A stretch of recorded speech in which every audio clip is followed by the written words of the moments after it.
My name is Jennifer Auletta, and I have a private practice here in central Vermont.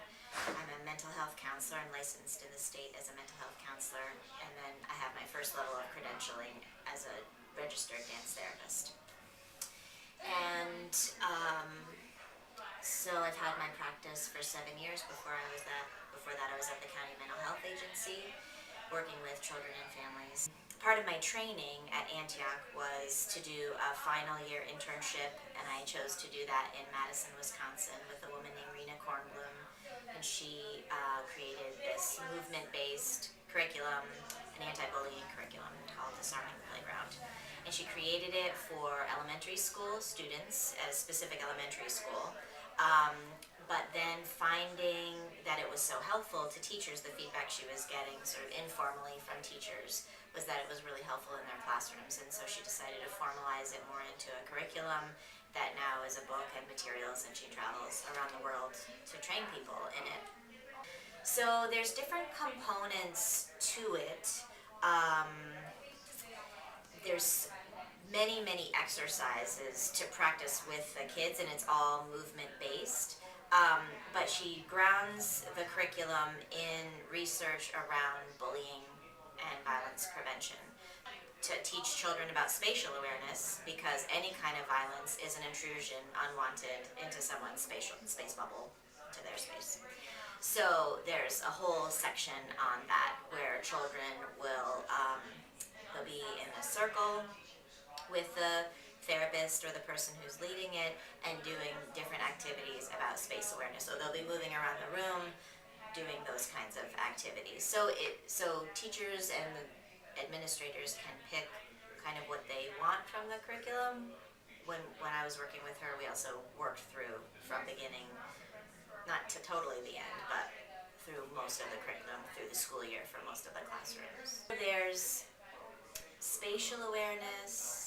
So, I can't list them all off by heart, but spatial awareness, self-control, stress management, and anger management. Different ways of communicating, both verbally and non-verbally, that you're teaching kids about.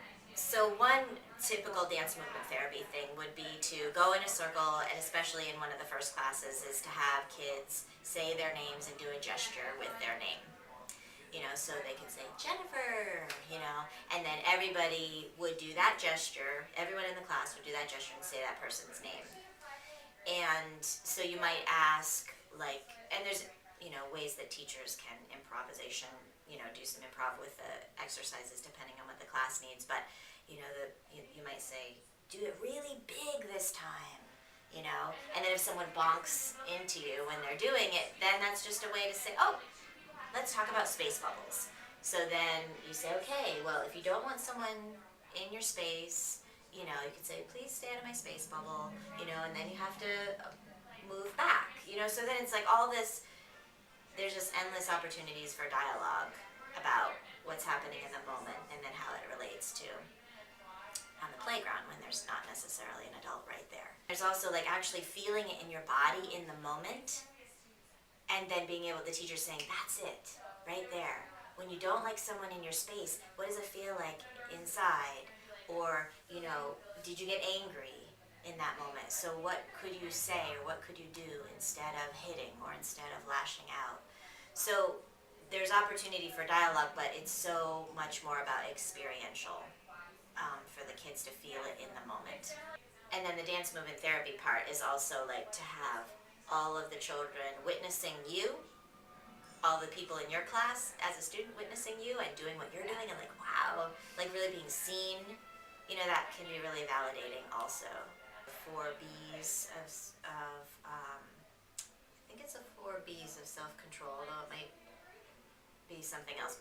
It's the 4 B's of some kind of self-control. There's a couple of different ones, I forget which one. But you put on the brakes when you're angry or something is going on, to slow yourself down, and classrooms can do this on their own, or teachers can prompt kids to do it. Put on the brakes, take a breath. Brakes are the first B, breath is the second B, then the third B is brains. Tell your brain you can calm down, And then the fourth B is touching your body and feeling yourself calming down, or again, telling yourself you can calm down. So there's this isometric push where you're bringing like your energy to the middle of your body, and then you're pushing strongly. You're not having your hands like this, kind of to gather, try to center, and then bringing in the breath and trying to calm down whatever stress hormones or whatever